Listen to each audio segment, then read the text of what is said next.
2004ல tsunami வந்தப்போ கிட்டத்தட்ட நிறைய பேர் இறந்து போயிருந்தாங்க. அப்படி ஒரு ஆழி பேரலை வந்தப்ப கூட இந்த ட்ரைப்ஸ்ல இருந்து ஒரு உயிர் கூட போல. இவங்க கிட்டத்தட்ட கடல் ஓரம் தான் வாழ்ந்துட்டு இருக்காங்க.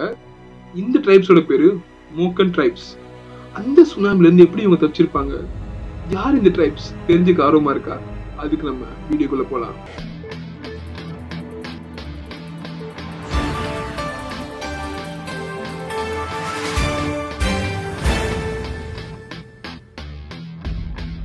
அன்பான சப்ஸ்கிரைபர்ஸோட இருக்கும் அன்பு அன்பான அன்பு வணக்கம். ஸ்டார்ட்ஸ்க்கு வெல்கம். மோக்கன் மக்கள், அதாவது சி ஜிப்சின்னு அழைக்கப்படுவாங்க. இந்த மக்கள் வந்து பாத்தீங்கன்னா மோஸ்ட்லி வந்து பாத்தீங்கன்னா கபாங் அப்படின்ற ஒரு மர படகுல தான் வாழ்ந்துட்டு இருப்பாங்க. மோஸ்ட்லி இவங்க வாழ்க்கையை வந்து பாத்தீங்கன்னா ஒரு மர படகுல தான், அதாவது போட்ல தான் இவங்க வந்துட்டு வாழ்க்கையை அர்ப்பணிச்சு ஃபுல்லா வாழ்ந்துட்டு இருக்காங்க. ஸோ அப்படிப்பட்ட ட்ரைப்ஸ் பத்தி நம்ம பார்க்க போறோம். இந்த ட்ரைப்ஸ் வந்து பாத்தீங்கன்னா தனியா வீடு சொத்து எதுவுமே கிடையாது. படகுலே வீடு கட்டி அந்த வீட்டுல தான் வாழ்ந்துட்டு இருப்பாங்க. இவங்களோட ஒரு முக்கிய வேலை என்னன்னு பாத்தீங்கன்னா காட்டுல இருந்து இயற்கையில இருந்து எடுத்துட்டு வந்த மருத்துவ மூலிகைகள் அந்த மீன் பிடிக்கிறது.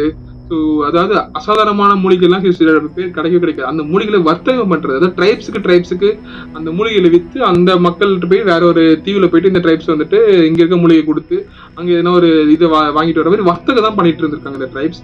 அதனாலதான் வந்து பாத்தீங்கன்னா இவங்க சி ஜிப்சின்னு அழைக்கப்படுறாங்க. வீடியோ ஸ்டார்டிங்ல நீ சொன்னீங்க இவங்க சுனாமில இருந்து தப்பிச்சு உயிர் வாழ்ந்தாங்க. அது எப்படின்னு பாத்தீங்கன்னா இவங்களுக்கு லபூன் அப்படின்ற ஒரு வாழ்க்கை முறை இருக்கு. லபூன் என்னன்னு பாத்தீங்கன்னா, ஏதாவது கடல் உள்வாங்கிச்சுன்னா, கடல் என்ன ஒரு மாறுதல் இருந்துச்சுன்னா அந்த கடல் வந்து மனுஷங்களை விழுங்க போகுது அப்படின்ற ஒரு வாழ்க்கை முறை இவங்களுக்கு இருந்திருக்கு அந்த லபூன் மூலமா. ஸோ அதனாலதான் பாத்தீங்கன்னா 2004 சுனாமி வரதுக்கு முன்னாடி கடல் உள்வாங்கி இருக்கு. ஸோ அந்த டைம்ல தான் மக்கள் எல்லாமே லபூன் வரப்போகுது அப்படின்னு சொல்லிட்டு கத்திக்கிட்டு உயரமான இடத்த நோக்கி ஓடி இருக்காங்க. ஸோ அதனாலதான் வந்து பாத்தீங்கன்னா 2004 சுனாமி வந்தப்ப கூட, அவ்வளவு பெரிய அளவு வந்தப்ப கூட இவங்க யாருமே சாகல. ஒரே ஒரு வயசானவர் மட்டும் தான் இறந்தாருன்னு சொல்லிட்டு பதிவாயிருக்கு. மற்றபடி எல்லாருமே கடலூர் வசிச்சு, அதாவது தாய்லாந்துல மியான்மர்ல பாத்தீங்கன்னா மோஸ்ட்லி நிறைய பேர் இறந்திருக்காங்க. பட் இந்த மக்கள் வந்து இந்த ட்ரைப்ஸ் மட்டும் வந்து பாத்தீங்கன்னா தப்பிச்சு உயிர் வாழ்ந்திருக்காங்க.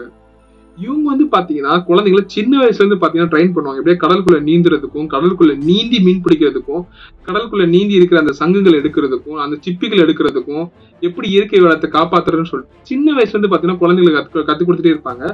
அதே மாதிரி சயின்டிஸ்ட்ல என்ன சொல்றாங்க பாத்தீங்கன்னா, மனித உடல்ல ஸ்பின்னு ஒரு ஆர்கன் இருக்கும். அந்த ஸ்பின் வந்து இவங்களுக்கு மற்ற நிலத்தடியில வாழ்ற மனிதர்களை விட இவங்களுக்கு அந்த ஸ்பின் வந்து அதிகமா இருக்கிறதுனாலதான் பாத்தீங்கன்னா இவங்களால தண்ணிக்கு அடியில ரொம்ப நாள் உயிர் வாழ முடியுது அப்படின்னு சொல்லிட்டு சயின்டிஸ்ட்லாம் சொல்லியிருக்காங்க.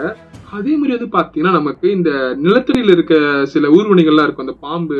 ஸோ அந்த மாதிரி விஷப்பாம்பு இருக்க மாதிரி நம்ம கடல்லயும் வந்து விஷப்பாம்புகள் இருக்கு. அண்ட் ஜெல்லி ஃபிஷ் நம்ம நிறைய பேருக்கு தெரியும். ஸோ இதெல்லாம் வந்து பாத்தீங்கன்னா கடல்ல வாழ்ற விஷமுள்ள உயிரினங்கள்.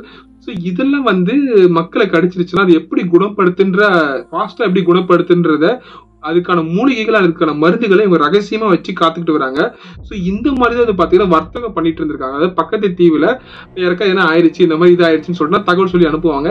இவங்க உடனே தன்னோட ரகசிய அந்த மருந்து எடுத்துட்டு போயிட்டு அந்த மக்களுக்கு குணப்படுத்தி செயல்படுத்துவாங்க.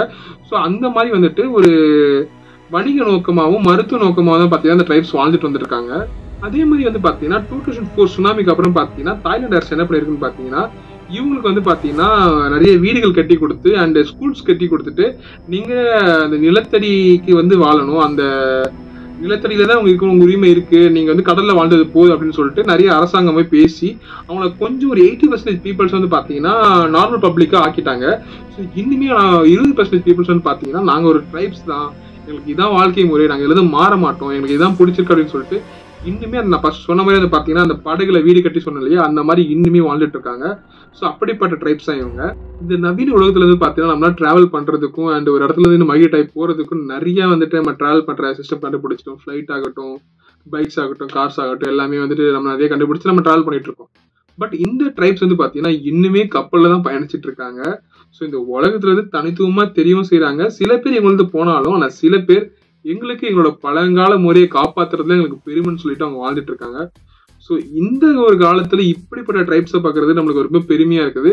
ஸோ இந்த காலத்துல வந்து பாத்தீங்கன்னா ஜாதி பெருமையை காப்பாத்துறதும் மத பெருமையை காப்பாத்துறதும் தான் பெருசா இருக்கிற டைம்ல தன் குடும்பத்தோட மரபு சார்ந்த ஒரு விஷயத்த காப்பாத்துறதுல ரொம்ப பெருமையா இருந்து தனியா வாழ்ந்துட்டு இருக்க அந்த ட்ரைப்ஸை பத்தி நம்ம தெரிஞ்சுக்கிறது ரொம்ப பெரிய விஷயம். ஸோ இப்பதான் இந்த ட்ரைப்ஸை பத்தி ஃபர்ஸ்ட் டைம் தெரிஞ்சிருக்கீங்கன்னா அந்த கமெண்ட் பாக்ஸ்ல கமெண்ட் பண்ணுங்க. இந்த வீடியோ உங்களுக்கு பிடிச்ச மறக்காம லைக் பண்ணுங்க, ஷேர் பண்ணுங்க, சப்ஸ்கிரைப் பண்ணுங்க. ஸோ இன்னொரு உங்களுக்கு புது வீடியோ நான் சீக்கிரமா சந்திக்கிறேன். அது வரைக்கும் டாடா.